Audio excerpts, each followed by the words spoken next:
እናቴ ጠፋችብኝ ሞተችብኝ በሚል የታዋቂ ጋዜጠኛ ሶፎንያስ ዋሲሁን ልብ የሚሰብር መልእክት መላውን የኢትዮጵያ ሕዝብ አስደንግጦ ነበር። ነገር ግን እውነታው ከዚህ በተቃራኒና እጅግ በጣም አስፈሪ ሆኖ ተገኝቷል።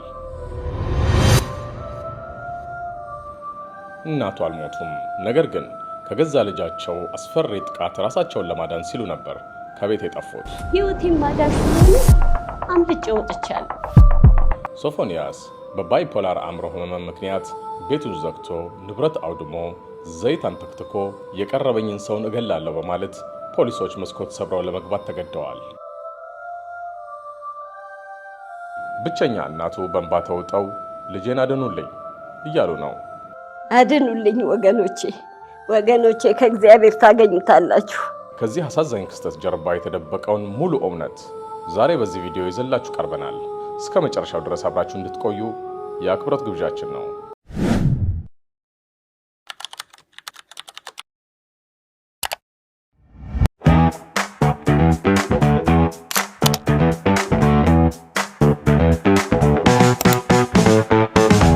የምንወደው በደማቅ ድምፁና በብዕሩ የምናውቀው ጋዜጠኛ ሶፎንያስ ዛሬ ካለንበት ከባድ እውነታ ጀርባ ሆኖ መላውን የኢትዮጵያ ሕዝብ በእንባ የሚያስለቅስና ሁላችንም ከጎኑ እንድንቆም የሚጠይቅ አሳሳቢ ጥሪ ያቀርበዋል።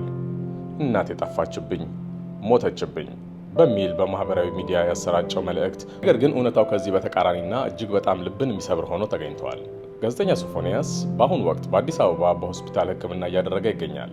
ይህን አስቸጋሪና አሳሳቢ የጤና ሁኔታውን ለመደበቅ ሳይፈልግ ባስተላለፈው ግልጽ መልእክት ለህዝብ ይፋ አድርጓል። የሥራ ባልደረቦቹን አድናቂዎቹንና መላው የኢትዮጵያ ሕዝብ በሐሳብ በጸሎት ከጎኑ እንዲቆሙ በትህትና ጠይቋል። ይህን አስቸጋሪ ወቅት በበሰለና በቁርጠኝነት ስሜት እየተጋፈጠው መሆኑን የገለጸው ሶፎንያስ ሕክምናውን በጥንቃቄ እየተከታተለ እንደሚገኝ እንዲሁም በሕክምና ባለሙያዎች እርዳታ ይህን አስፈሪ ጊዜ እንደሚያልፈው ሙሉ እምነት እንዳለው ተናግሯል። ይሰማል? አዎ፣ ሶፎንያስ ጋዜጠኛው ከገዳም ወጥቼ ነው የምደውልልህ። መጀመሪያ አንተ ጋር ነው የደወልኩት፣ ማንንም አላገኘሁም። በፌስቡክ ህዝቡን ይቅርታ ጠይቄያለሁኝ።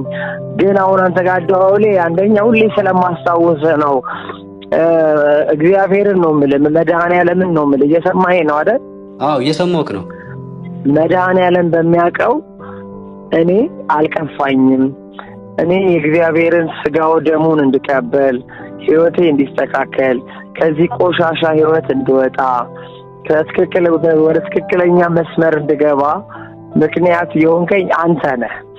አንተ በዛ ደረጃ ጉዳዩን ባታራግበው ኖሮ እኔም እንደዚህ ባልሆንኩ ነበር። እግዚአብሔርን ጎዳና የእግዚአብሔርን ወንጌል ለ6 ወር ከ16 ቀን ቆይቼ ነው ከገዳም የወጣሁት። የትንሣኤ ዕለት ነው፣ የፋሲካ ዕለት ነው ስጋው ደሙንም የተቀበልኩት። ትልቅ ገዳም ነበርኩኝ። አሁን ይሄ ነው ብዬ አልነግርህም። ገዳሙም ደብቆ ነበር ያስቀመጠኝ። መላው ኢትዮጵያ ገዳማት ተደውሎላቸው ሁሉም ፈቃደኛ አልነበረም እኔን ለመቀበል። አንድ ገዳም ብቻ ነው ፈቃደኛ ሆነው፣ ቤተልሔም ጎን ያለው ምንድን ነው ግብር ቤት የሚባል ታውቃለህ? አይ አላውቅም። ግብር ቤት የክርስትና ቤት። ኦኬ እሺ። ክርስትና ቤት ተሸሽጌ ተደብቄ እዛ ጸሎቴን ስግደቴን ወደ 5 ወር ነው የሰገድኩት። ጾም ጸሎት ላይ ነበር። ይህም መረጃ ተከትሎ በርካታ የማህበራዊ ሚዲያ ተጠቃሚዎች ወዳጆቹና የሙያ አጋሮቹ ለአርቲስቱና ለጋዜጠኛው ያላቸውን አድናቆት፣ ፍቅር በመግለጽ ፈጣሪ ይማርህ ብርታቱንም ይስጥ በማለት ታሪኩ ይበልጥ አሳሳቢና አስፈሪ የሚሆነው እዚህ ጋር ነው። እዚህ ጋር እንደምትመለከቱት በሶሻል ሚዲያ ወይንም ደግሞ በፌስቡክ ገጹ ይህንን መልእክት አስፍሮ ነበረ።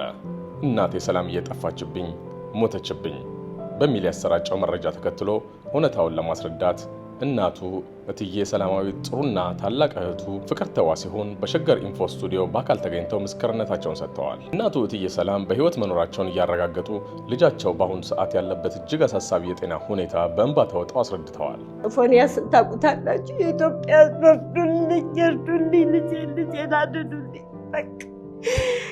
ልጄን አድኑልኝ። ይሄ ነው ልመናዬ።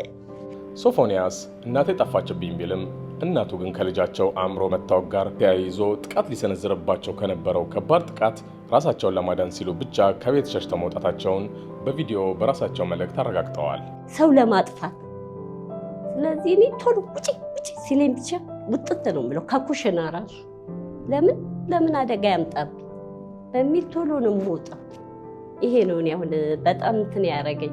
ከዚህ ቀደም የነበረበት የአእምሮ ህመም አገርሽቶበት ከሕክምና ተቋም ካመለጠ በኋላ በገዳም ቆይታ አድርጎ ነበር።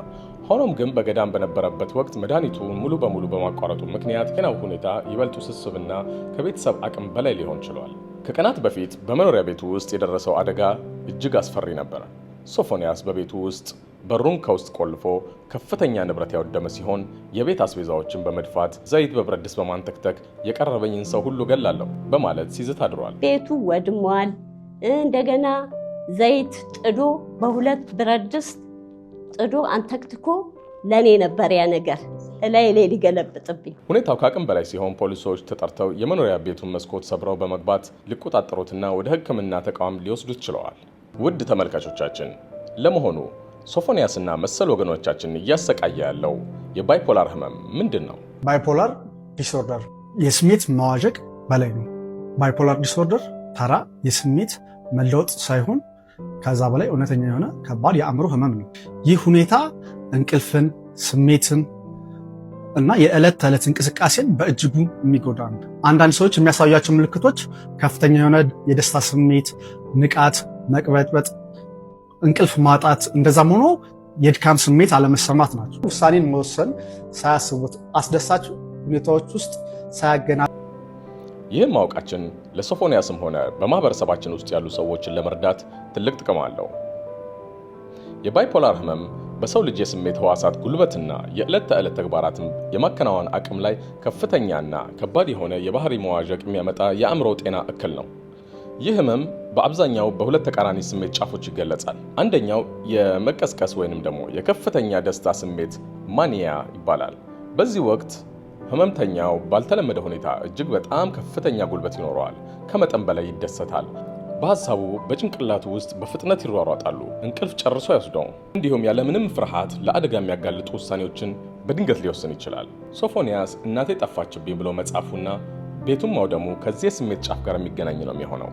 ሁለተኛው የከፍተኛ ጭንቀትና የዲፕሬሽን ስሜት ነው። እዚህ የስሜት ጫፍ ላይ ደግሞ ህመምተኛው ፍጹም ተስፋ በመቁረጥ ከፍተኛ የሐዘን ስሜት፣ የጉልበት ማጣት፣ ከሰዎች መገለልና ቀደም ሲል ያስደስቱት የነበሩት ነገሮች ሁሉ ትርጉም አልባ ሆነው ይታዩበታል። ይህ ህመም በህክምናና በባለሙያ ምክር ወይንም ደግሞ ቴራፒ እንዲሁም መድኃኒትን በአግባቡ በመውሰድ ሊቆጣጠሩት የሚችል ቢሆንም በህብረተሰቡ ውስጥ ስላለው ግንዛቤ ማነስ እና መድሎ በርካታ ሰዎች ህመማቸውን ደብቀው እንዲቆዩና ህክምና እንዲያቋርጡ ያደርጋቸዋል። ፈጣሪ ታገኙታላችሁ፣ ልጄን አድኑልኝ።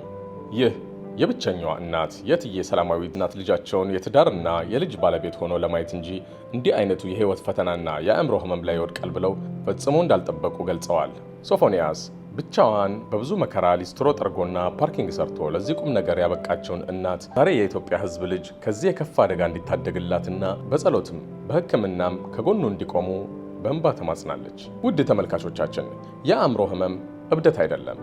የታመመ ሰው ደግሞ ፍቅርና ህክምና እንጂ መገለልን አይፈልግም። ጋዜጠኛ ሶፎንያስ ዋሲሁን የሀገር ውድ ሀብት ነው።